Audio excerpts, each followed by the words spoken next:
Hello everyone, prelim booster today series में आपका स्वागत है। आज हम देखेंगे कि आरबीआई की एक्सटर्नल बेंचमार्क के बारे में, जो हाल ही में आरबीआई ने अपनी नई पॉलिसी जारी की है। तो हम न केवल एक्सटर्नल बेंचमार्क को पढ़ेंगे बल्कि डिटेल में इसके बैकग्राउंड के साथ साथ और इस बेंचमार्क का क्या मतलब होता है इसको भी पढ़ेंगे, क्योंकि प्रीलिम की दृष्टि से काफ़ी ज़्यादा इंपॉर्टेंट टॉपिक आपके लिए हो जाता है। ठीक है, तो चलिए शुरू करते हैं। जैसा कि आप देख रहे हैं, ये है हमारा प्रीलिम बूस्टर टुडे टॉपिक का पार्ट 2। ऑलरेडी हमने अपने पार्ट 1 में निर्वाचन आयोग से संबद्ध पूरी जानकारी प्रीलिम के हिसाब से ले ली थी।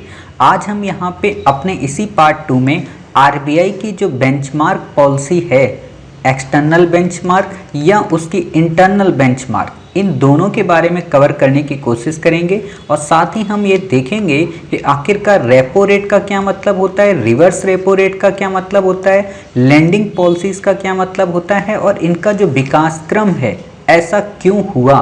ठीक है, आपको लग रहा होगा कि सर आप इस टॉपिक पे इतना अलग से वीडियो क्यों बना रहे हैं, क्योंकि जब 2016 में मार्जिनल, अभी हम इसको बताएंगे ये क्या होता है, कि marginal cost of fund based lending rate आया था, यानी कि MCLR आया था, तो यूपीएससी ने इस पे प्रीलिम में आपसे क्वेश्चन पूछ लिया था 2017 और 18 में। ठीक है, तो मे भी हो सकता है आपसे 2019 में ये जब आया है और अभी तक इस पे क्वेश्चन यूपीएससी ने नहीं पूछा है, तो आपसे 2021 के प्रीलिम में पूछ ले। और ये एक ऐसा टॉपिक है जिस पे बच्चों की समझ बन नहीं सकती और सामान्य तौर पर बनाने वाले बनाएंगे नहीं। ठीक है, तो इसलिए हम आपको ये टॉपिक अच्छे से कवर करा देंगे और उम्मीद हमें ये है कि जब आप ये टॉपिक पूरा कवर कर लेंगे तो आपको हर एक चीज़ की बेसिक जानकारी और बहुत ही अच्छे तरीके से क्वेश्चन को टैकल करने की जानकारी पता चल जाएगी। ठीक है, यहाँ पे जितनी बातें हैं इन सबको भी हम वहाँ पे अपने अगले इसी चीज़ में कवर करा देंगे। ठीक है, तो यहाँ पे हम आपको कुछ भी पढ़ाने वाले नहीं हैं। ठीक, तो अब प्रश्न उठता है कि सर एक्सटर्नल बेंचमार्क और इंटरनल बेंचमार्क क्या होती है, इसका क्या मतलब है। तो हम कोशिश करते हैं कि पहले आपको बेसिक बता दें। ठीक है, और बेसिक बताने के बाद फिर हम यहाँ पे आएँ, क्योंकि जब तक आप बेसिक नहीं समझेंगे तब तक आपको ये टॉपिक नहीं समझ में आएगा। क्लियर, तो बेसिक क्या है। बेसिक ये है, आपको पता होना चाहिए कि भारत में महंगाई को नियंत्रित करने के लिए, महंगाई का मतलब मुद्रास्फीति, ठीक है, मुद्रास्फीति को नियंत्रित करने के लिए दो लोग आगे आते हैं। एक आती है आरबीआई और दूसरी आती है भारत सरकार। इस पे भी यूपीएससी क्वेश्चन पूछ चुकी है। ठीक है, कि केवल भारत सरकार या केवल आरबीआई। आरबीआई और भारत सरकार जब आती है तो आरबीआई जिस पॉलिसी को फॉलो करती है महंगाई को कम करने के लिए, उसे मौद्रिक नीति कहते हैं। भारत सरकार जिस पॉलिसी को फॉलो करती है उसे हम राजकोषीय नीति कहते हैं। ठीक है, राजकोषीय नीति की यहाँ पे ज़रूरत है नहीं, तो इसलिए इसको हम नहीं पढ़ेंगे। ठीक है, हम इसे पढ़ेंगे मौद्रिक नीति के बारे में।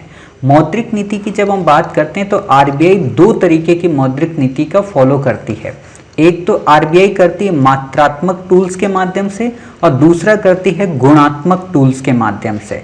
गुणात्मक का मतलब ये होता है कि प्रत्यक्ष रूप से कार्रवाई करना, मात्रात्मक का मतलब होता है अप्रत्यक्ष रूप से कार्रवाई करना। इतनी बातें यहाँ तक समझ गए।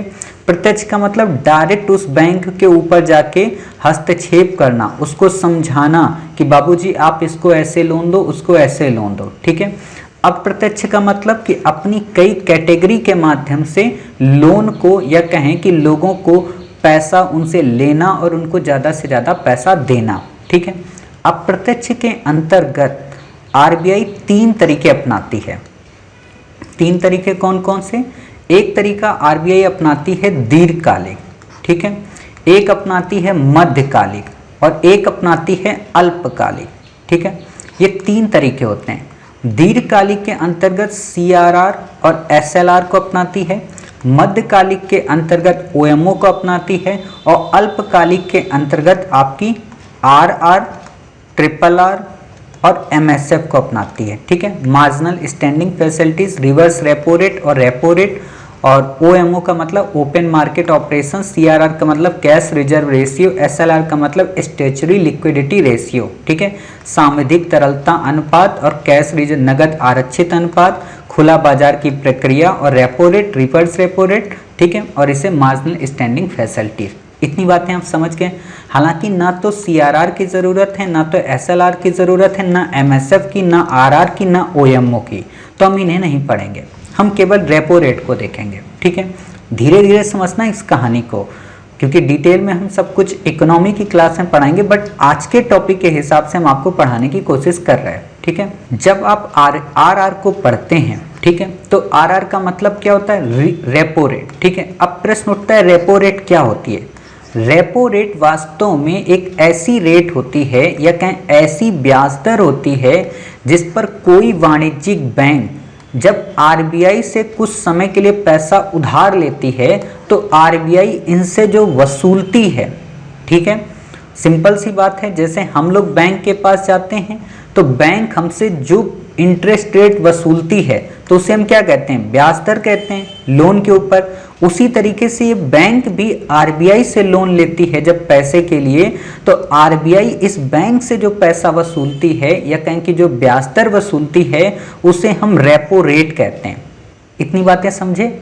अब एक बात बताओ, जैसे बैंक आरबीआई के पास गई, आरबीआई ने कहा कि हम 5% की ब्याज दर पे आपको लोन देंगे।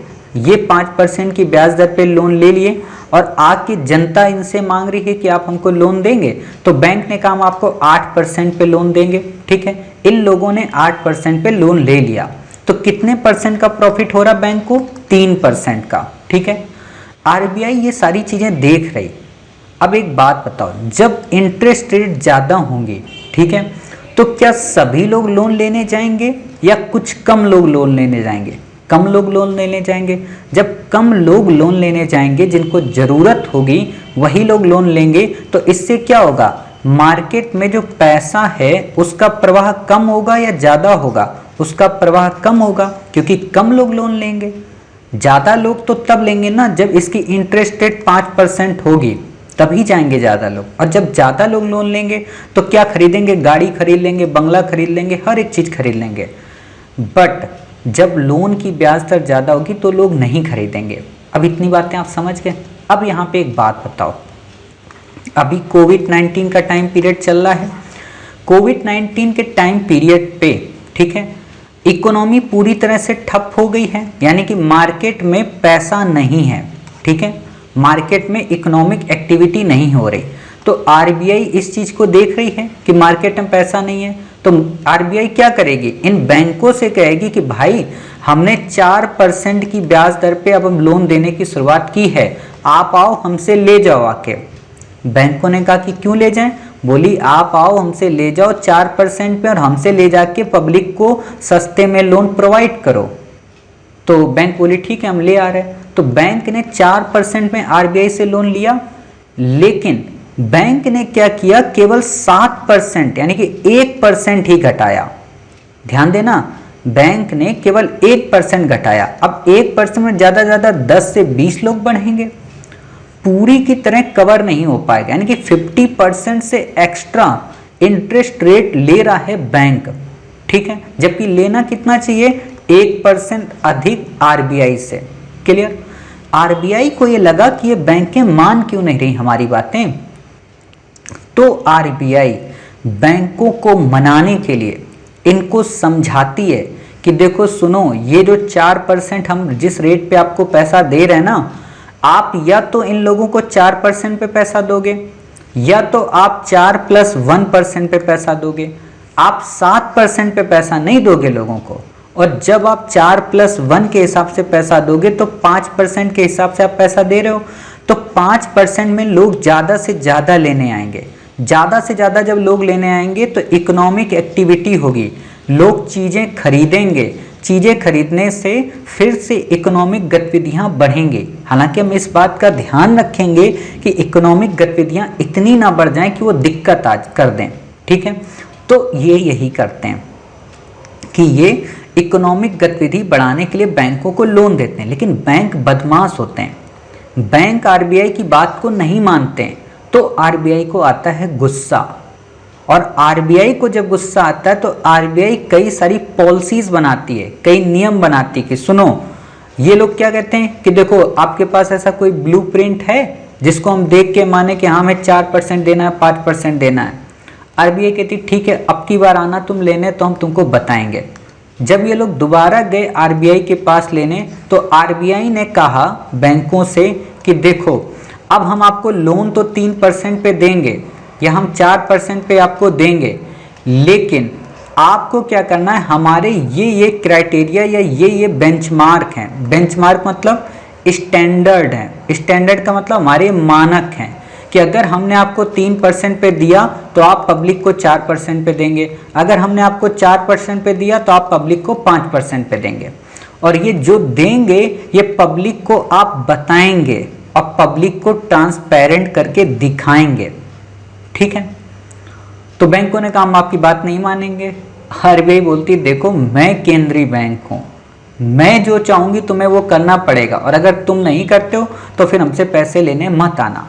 अब बैंकों को अपनी गतिविधि चलाने के लिए आरबीआई के पास तो जाना ही पड़ेगा, तो बैंक आरबीआई की बात मान लेते हैं। ठीक है, समय समय पर बैंकों ने आरबीआई की बात मानी है, इसीलिए कहा जाता है कि शुरू में आरबीआई जो भी पॉलिसी अपनाती थी उसको कहते थे इंटरनल बेंचमार्क, और इंटरनल बेंचमार्क के अंतर्गत कई सारी पॉलिसीज होती थी जिसमें इसकी आधार होती थी। ठीक है, आधार दर के हिसाब से कि मान लीजिए एक कोई बेस आरबीआई ने बता दिया कि देखिए भाई साहब, आप हमसे 4% में लेके जा रहे हो, लेकिन आप किसी भी व्यक्ति को 7% से ऊपर में नहीं दोगे, मतलब आप 8% की ब्याज दर नहीं वसूलोगे। इसको बोलते थे आधार ब्याज दर, लेकिन इसे समाप्त कर दिया आरबीआई ने क्योंकि इसमें उतनी ट्रांसपेरेंसी नहीं रही। जब इसको समाप्त कर दिया आरबीआई ने, तो इसके बाद आरबीआई एक नई पॉलिसी लेके आई जिसको MCLR कहते हैं। ठीक है, मार्जिनल कॉस्ट लेंडिंग रेशियो। इसमें भी क्या हुआ, इसमें भी आरबीआई ने यही बातें निर्धारित की कि आपको इतने % पे लोन देना है जाके, लेकिन बैंकों ने इस बात का भी ख्याल नहीं रखा। तो आरबीआई को अब गुस्सा आई। गुस्सा आने के बाद आरबीआई ने 2019 में एक्सटर्नल बेंचमार्क नाम का एक नया फॉर्मूला लाई, या कहें एक नया स्टैंडर्ड लेकर आई। अब इतनी कहानी आप समझ गए कि एक्सटर्नल बेंचमार्क क्यों आया। ठीक है, अभी हम बताएंगे कि एक्सटर्नल बेंचमार्क की क्या रेशियो है। ठीक, एक्सटर्नल बेंचमार्क लेकर आई। इस एक्सटर्नल बेंचमार्क में आरबीआई ने क्या कहा इन बैंकों से कि देखो भाई, तुम लोग बड़े परेशान रहते थे, MCLR में तुम डिसाइड नहीं कर पाते थे, आधार में तुम्हें डिसाइड नहीं होता था, तो हम एक काम करते हैं, एक्सटर्नल में हम तुम्हें 4 ऑप्शन देंगे। ठीक है, कि इन तुम 4 कैटेगरी में से किसी एक कैटेगरी को चुनकर उस बेस रेट पे आधारित होकर लोन दो। तो आरबीआई ने एक बनाया रेपो रेट कि अगर हमारी रेपो रेट 4% है तो आप इस हिसाब से लोगों को लोन दोगे।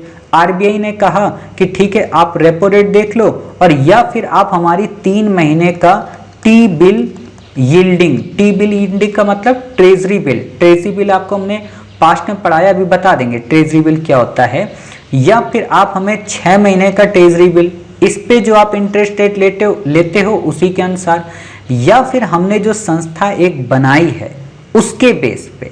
क्लियर, तो इन 4 में से आप किसी को भी बेस बना लो। अब प्रश्न उठता है इन चारों की इंटरेस्ट रेट को निर्धारित कौन करता है, तो ये चौथी संस्था। ठीक है, मोटे तौर पर अगर मैं ये कहूँ, सामान्यतः ये पूरी कहानी ऐसी है कि आरबीआई से ये लोग खरीदते हैं पैसा, मतलब 3% ब्याज दर पे। आरबीआई कहती कि आप लोगों को 5% पर देना जाके बैंकों से, बैंक क्या करती, लेती हैं 7%, यानी कि 2% का ये भ्रष्टाचार बैंक करती हैं। तो ये 2% का भ्रष्टाचार पब्लिक के साथ ना हो, इसके लिए आरबीआई ने नई गाइडलाइंस या नए स्टैंडर्ड या नए मानक निर्धारित किए हैं लोन लेने के। अब ध्यान देना यहाँ पे, ये जो लोन लेने के मानक है ना, ये फिक्स्ड लोन में नहीं है, ये फ्लोटिंग लोन में है। समझ रहे, ये फिक्स्ड लोन में नहीं है, ये फ्लोटिंग लोन में है। अब प्रश्न उठता है फिक्स्ड और फ्लोटिंग क्या होता है। फिक्स्ड का मतलब ये होता है कि आपने आरबीआई के पास, आप एसबीआई के पास गए, state bank of India, SBI से आपने कहा मुझे लोन चाहिए। एसबीआई आपके पास 2 शर्तें रखती है, फ्लोटिंग या फिक्स। फ्लोटिंग का मतलब क्या हुआ कि जैसा बाजार रेट रोज चलेगा उसी अनुरूप आपकी ब्याज दर होती रहेगी। मान लो अगर आरबीआई ने अपनी रेपो रेट कम कर दी, ठीक है, तो आपके ऊपर जो ब्याज दर है वो कम हो जाएगी। अगर आरबीआई ने ज़्यादा कर दी तो उस महीने आपकी ब्याज दर ज़्यादा हो जाएगी, ठीक है। फिक्स्ड में क्या होगा कि आपसे एसबीआई कहेगी कि आज आप हमसे 7% में लोन ले रहे हो तो आपको अगले 3 साल तक 7% की ब्याज दर पे ही पैसा चुकाना है। मार्केट का इससे कोई संबंध नहीं, घाटा होगा हमें होगा, मुनाफा होगा हमें होगा, ठीक है। तो इसी को बोलते हैं फिक्स्ड और फ्लोटिंग।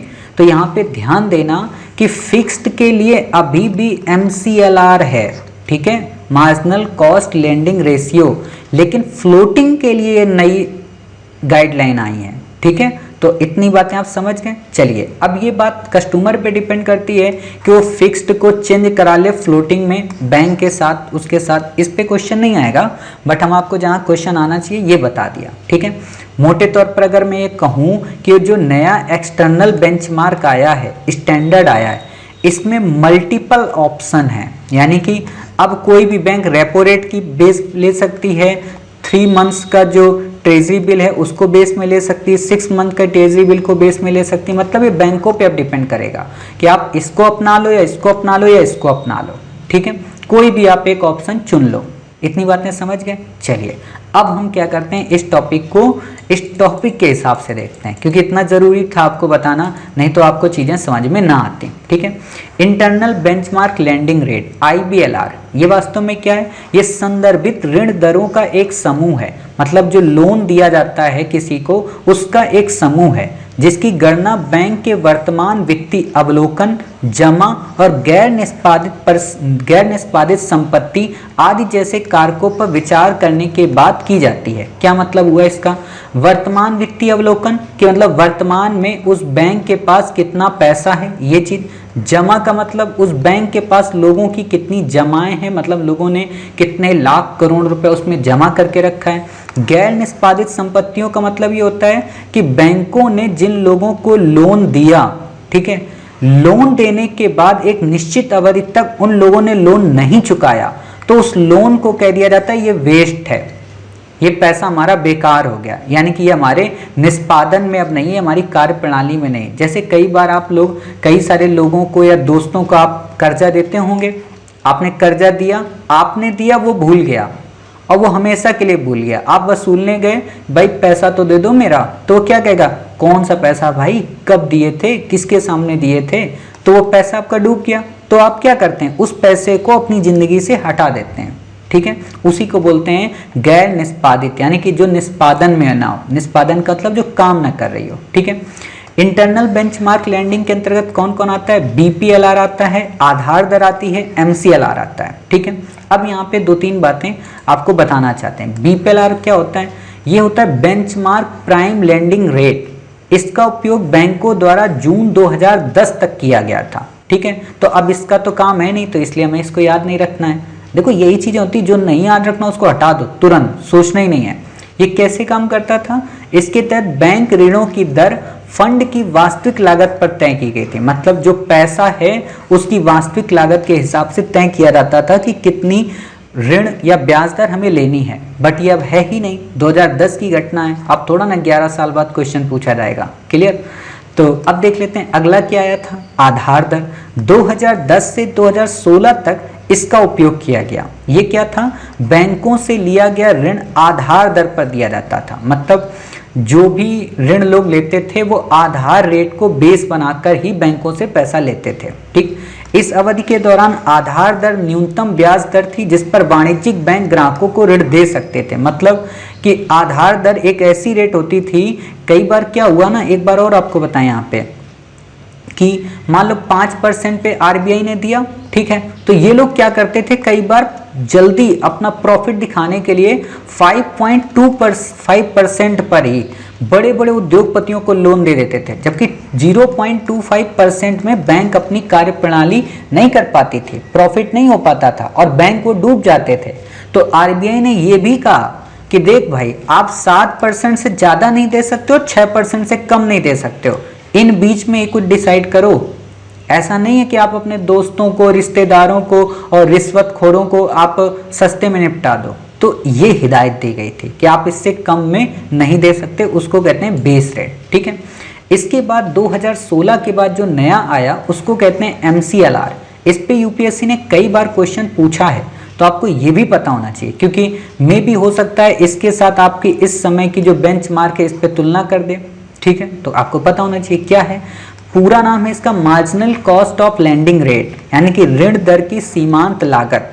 अप्रैल 2016 में प्रभावी हुआ, लेकिन ये केवल 3 वर्षों तक काम किया। ये क्या करता है, ये फ्लोटिंग रेट ऋणों के लिए एक बेंचमार्क या मूल्य ऋण दर है। आप समझ गए, फ्लोटिंग के लिए है। ठीक है, वह न्यूनतम ब्याज दर जिस पर वाणिज्यिक बैंक ग्राहकों को उधार दे सकते हैं। वाणिज्यिक बैंक का मतलब क्या होता है कि जो आरबीआई की द्वितीय अनुसूची के अंतर्गत शामिल होते हैं या जो प्रॉफिट कमाते हैं उनको कहते हैं वाणिज्यिक बैंक। ठीक है, तो वाणिज्यिक बैंक आप मतलब समझ गए, जैसे आरबीआई हो गया, सॉरी आरबीआई कह रहा हूँ, एसबीआई जैसे हो गया। ठीक है, सेंट्रल बैंक ऑफ इंडिया हो गया, सीबीआई। ठीक है, ये जितनी भी बैंक है नॉर्मल, क्लियर। यह दर 4 घटकों पर आधारित होती थी। एक क्या, धन की सीमांत लागत, नगद आरक्षित अनुपात और परिचालन लागत। कॉस्ट, ऑपरेटिंग कॉस्ट कितना लगता है, मतलब कागज कार्रवाई में जो पैसा लगा। सीआरआर कितना है, मतलब कैश रिजर्व रेशियो उनके पास कितना है इस समय।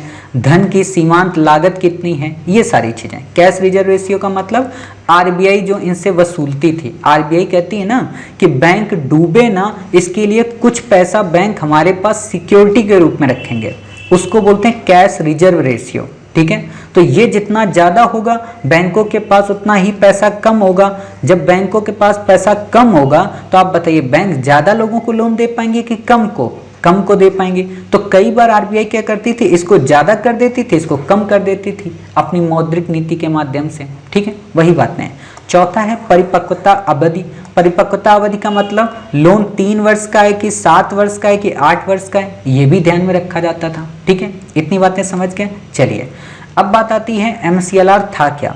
ये वास्तव में वास्तविक जमा दरों से जुड़ा हुआ है। जमा दर को मतलब क्या हुआ कि जो वहां पे पैसा जमा किया जाता था, है ना, मान लीजिए टोटल पैसा वहां पे जमा हो गया जाके 10 लाख। ठीक है, मान लीजिए 10 लाख रुपए वहां पे पैसा जमा हो गया। ठीक है, अब जब 10 लाख वहां पे पैसा जमा हुआ तो ये हो गया टोटल। अब इस 10 लाख में मान लो इनको पैसा देना है कितना, 9 लाख, तो 1 लाख इनके पास बचेगा। क्लियर, तो 1 लाख ये जो बचता है उसी को ध्यान में रख के किया जाता है। ठीक, इसलिए जब दरों में वृद्धि होती है तो ये इंगित करता है कि बैंकों की ब्याज दर बढ़ने की संभावना है। मान लो जैसे जमा जो दर होती है, ठीक है, आपने पैसा जमा किया, अब अगर आप पैसा जमा कर रहे हो, ठीक है, आपको 4% देती है बैंक, 4%, 3%, हर जगह अलग अलग होता है, कैसा अकाउंट है आपका उस पर डिपेंड करता है। मान लो 4% आपको बैंक ने दिया। अब आपने क्या किया कि नहीं सब हमें 4 नहीं चाहिए, हमें 6 चाहिए। तो आप जब 6 लोगे तो आपको क्या लगता है बैंक आपसे 5 में काम चलाएगी, घाटे में? बिल्कुल भी नहीं, वो भी अपनी बढ़ा देगी। भाई जब आपको ज़्यादा प्रॉफिट देगी तो खुद भी तो कमाएगी, तो वही चीज़ होती है। ठीक, तो आपसे इस लाइन पे क्वेश्चन पूछा जा सकता है कि जब जमा दरों में वृद्धि होती है तो इंगित करता है कि बैंकों की ब्याज दर बढ़ने की संभावना है। आपको दे देगा बढ़ने की नहीं, घटने की संभावना है, तो गलत हो जाएगा आपको उत्तर। ठीक है, अब बात करते हैं EBLR की, जो हमारा आज का टॉपिक है। क्या है? External benchmark lending rate. इसका मतलब क्या है? पूर्ण पारदर्शिता और मानकीकरण सुनिश्चित करने के लिए आरबीआई ने बैंकों को 1 अक्टूबर 2019 से, मैंने अभी आपको बताया ना कि अप्रैल 2016 से 19 तक MCLR चला, लेकिन वो अभी तक चलता रहा कि आप में से जिन लोगों को अपनाना उसको अपनाओ, लेकिन अब इसको कंपलसरी कर दिया आरबीआई ने कि एक्सटर्नल अब अपनाना ही अपनाना है। ठीक है, इसको प्रभावी भीतर एक समान बाहरी बेंचमार्क अपनाने का आदेश दिया, मतलब एक समान। पहले क्या होता था MCLR में हर बैंक अपना अलग अलग अपनाती रहती थी, तो इन्होंने कहा कि देखो भाई ये 4 चीजें हैं, चाहे आप रेपो रेट में अपना लो, चाहे ट्रेजरी बिल में अपना लो, चाहे 6 महीने के ट्रेजरी बिल में या इसमें। ठीक है, इनमें से कोई आप एक विकल्प चुनो। और यहाँ ध्यान देने वाली बात जानते हो क्या है? इन सब में कैटेगरी भी बनाई गई है कि रेपो रेट के अंतर्गत केवल इस तरीके के लोन आएंगे। ऐसा नहीं है कि आपने किसी को कार लोन दिया और आपने सोचा उसको 3 महीने के ट्रेजरी बिल के इंटरेस्ट रेट पे दे सकते हैं, ऐसा नहीं हो सकता। आप भी जिस कैटेगरी में दोगे कार लोन, वैसा ही दूसरी बैंक भी उसी कैटेगरी को फॉलो करेंगी, इंडेक्स को। सिंपल सी बात है, कार लोन के लिए कार लोन वाली कैटेगरी और बाकी होम लोन के लिए होम लोन वाली कैटेगरी, एजुकेशन लोन के लिए एजुकेशन वाली और अदर के लिए जॉब के लिए या इंडस्ट्री के लिए उसकी अलग पॉलिसी। ठीक है, पहले क्या होता था, MCLR होता था, अब इसको चेंज कर दिया गया। ठीक, MCLR क्या थी, ये आंतरिक बेंचमार्क प्रणाली थी। अभी हमने पढ़ा ना कि MCLR के अंतर्गत क्या होता था, इंटरनल होता था, इसमें क्या एक्सटर्नल है। साथ ही इसमें खास बात क्या है कि इसमें RBI ने 4 बाहरी बेंचमार्किंग तंत्रों में से किसी एक को चुनने का विकल्प दिया है कि आप इनमें से किसी एक को चुन लो। RBI रेपो रेट 91 दिवसीय, ट्रेजरी बिल 91 का 3 दिन, ठीक है, 182 दिवसीय यानी कि 6 महीने, ठीक है, ट्रेजरी बिल यील्ड, और वित्तीय बेंचमार्क इंडिया प्राइवेट लिमिटेड द्वारा विकसित कोई अन्य बेंचमार्क। वास्तव में ये जो बेंचमार्क है ना, ये इसी के द्वारा बनाई गई हैं, तो इसके द्वारा और कोई अगर बनाई गई है तो आप इनमें से किसी एक को चुन सकते हैं। ठीक, अब प्रश्न उठता है साहब, ये ट्रेजरी बिल क्या होता है। ट्रेजरी बिल आपने ऐसा देखा होगा, सरकारी प्रतिभूति टाइप की होती है। आप लोग जब मकान अकान खरीदते होंगे रेंट वगैरह, तो 10,000 रुपये के ऐसे आप खरीदते हैं। ठीक है, इसका बस खूबी एक ये होती है कि ये 1 वर्ष से कम के लिए होती है, इसीलिए इसे बिल कहते हैं। बॉन्ड उसे कहते हैं जो 1 वर्ष से अधिक होता है। ठीक है, ऑलरेडी हमने अपनी प्रीलिम बूस्टर सीरीज में आपको कवर कराया है, आपने देखा भी होगा। तो इसमें खास बात ये भी होती है कि ये जो 1000 लिखे हैं, तो ये 1000 में नहीं बेचे जाते। इस पे क्या करती है सरकार, 1000 में ना बेच के इसे मान लो 900 रुपये में बेचेगी। ठीक है, तो 900 रुपये में जो बेची, 100 रुपये का घाटा खा के, या कहें 100 रुपये की जो इंटरेस्ट पे छूट दिया है, उस चीज को बेस बनाने के लिए कहा गया है कि बैंकें उस चीज को बेस बनाएं। ठीक है, ये छूट पे जारी किया जाता है, इस पे कोई इंटरेस्ट रेट पे नहीं होती ट्रेजरी बिल में। बाकी डेटेड सिक्योरिटीज में क्या होता है कि वो छूट पर नहीं होते हैं, उस पे इंटरेस्ट रेट पे की जाती है। ठीक, तो इतनी बातें आप समझ गए। चलिए, बिल्कुल सिंपल है, सिंपल तरीके से आपको समझना है। अब प्रश्न उठता है कि RBI ने इसे 2 जुलाई 2015 को एक स्वतंत्र बेंचमार्क के रूप में इसे डिक्लेयर किया था। इससे ज़्यादा आपसे क्वेश्चन नहीं पूछेगा। हाँ, लाभ क्या होगा, इस पे जरूर आपसे क्वेश्चन आएगा कि एक्सटर्नल बेंचमार्क के क्या क्या लाभ हैं, तो आप बता देंगे। एक तो बाहरी बेंचमार्क पर विस्तार तय करने के लिए स्वतंत्र है, मतलब कितने भी ज़्यादा लोगों को पैसा दे सकते हैं। ठीक है, लेकिन ध्यान देने वाली बात है, हालांकि ब्याज दर को हर 3 महीने में कम से कम एक बार बाहरी बेंचमार्क के अनुसार रीसेट किया जाना चाहिए। इसका क्या मतलब है कि मान लो आपने रेपो रेट चुन भी लिया, तो ऐसा नहीं कि ये रेपो रेट के बेस को आप 12 महीने तक बना कर रखेंगे। हर 3 महीने में आप अपनी रेपो रेट को चेक करेंगे। जैसे मैं आपको अभी का एग्जांपल बताता हूँ। अभी क्या हुआ कि अभी रेपो रेट है 5.15%। ठीक है, SBI का जो लोन देने का प्रोसेस है उसमें 282 BPS पॉइंट है। ये एक मानक है RBI का कि SBI का कि हमारे पास 2.82% का एक्स्ट्रा खर्च आता है बैंक को रन करने में। ठीक है, तो अब इन्होंने रेपो रेट 5.15% पे लेंगे, तो इस पे अपना ये वाला खर्च भी तो जोड़ देंगे 2.82, यानी कि 578957, यानी कि 7.97% इनका बन रहा है। तो SBI क्या कहेगी कि साहब हम जो लोन देंगे ना लोगों को 8% पर देंगे। ध्यान देना, तो अब ये 8% हमेशा नहीं होगा, इसे 3-3 महीने में आप चेक करेंगे। क्यों? क्योंकि हो सकता है RBI अपनी रेपो रेट में क्या करे, 4.15% कर दे, तो आपका ये जो 7 है ये 6 हो जाएगा, और जब ये 6 हो जाएगा तो आपको यहाँ पे 7 में देना पड़ेगा। ठीक है, फ्लोटिंग के लिए। तो इतनी बातें आप समझ गए, यही आपको समझने की यहाँ पे आवश्यकता है। फिर बात आती है, बाहरी प्रणाली होने के नाते कोई भी नीतिगत दर में कटौती का प्रभाव उधारकर्ताओं पर तेजी से पड़ेगा। सिंपल सी बात है, अगर 8 से सीधे 7 किया गया तो पब्लिक को पता चल जाएगा ना, पब्लिक बाहर से चेक कर सकती है। एक तो ये, अब जब चेक करेगी तो क्या आएगी, पारदर्शिता आएगी। इसमें ये नहीं रहेगा कि उस उद्योगपति को आपने इतने में लोन दिया, हमको आप इतने में दे रहे हो, और जहां पब्लिक को अच्छा लगेगा वहां से वो लोन परचेज करेगी। ठीक है, उधारकर्ता को निश्चित ब्याज दर पर प्रत्येक बैंक के लिए प्रसार या लाभ मार्जिन का भी पता चल पाएगा, जिससे ऋण की तुलना, ठीक है, जिससे ऋण की तुलना आसान और अधिक पारदर्शी हो जाएगी। मतलब उसको ये पता चल पाएगा कि SBI की ब्याज दर क्या है, CBI यानी सेंट्रल बैंक ऑफ इंडिया की क्या ब्याज दर है, ये सारी चीज़ें पता चल जाएंगी। फिक्स्ड लोन क्या है, फ्लोटिंग रेट क्या है, ये मैंने आपको ऑलरेडी बता दिया। हालांकि आप देख लो फ्लोटिंग लोन के अंतर्गत क्या क्या आता है, जैसे पर्सनल आपने लिया, रिटेल लोन के लिए लिया, लोन टू एमएसएमई के लिए लिया, ये सब क्या आते हैं फ्लोटिंग, ठीक है। और फ्लोटिंग की बात यहाँ पे की जा रही, फिक्स्ड की बात नहीं की जा रही, ठीक है।